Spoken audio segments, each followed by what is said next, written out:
School పిల్లలకు సంబంధించిన parody ఒకటి ట్రెండింగ్ లో ఉంది. ముత్యాల రఘుపతి రాసిన ఈ పాటను నిఖిల మంచాల పాడారు. మరి ఆ మనసు ఆ పాట ఏంటో మనము విందాం.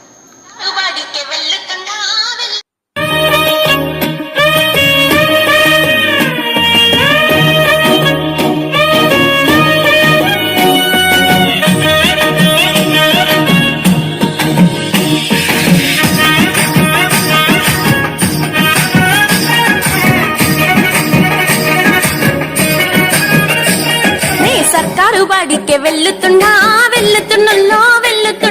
చదువైతే సక్కంగా చెప్పుతుండు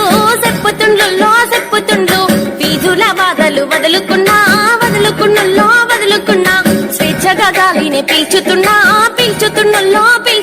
పాఠ్య పుస్తకాలు ఇస్తారులే, బాగా పాఠాలు చెబుతారులే, బడి దుస్తులే ఇస్తారులే, రుచి భోజనం పెడతారులే. నాకు నచ్చి నేనే వచ్చా అమ్మా, ఇట్టే పోదాం రాబడి బాట. ఏ సర్కారు బడిలోనే చదువు తప్ప టక టక టక టక టక అని పైసల చదువులు నాకొద్దు పా, టక టక టక టక టక అని సర్కారు బడిలోనే చదువు తప్ప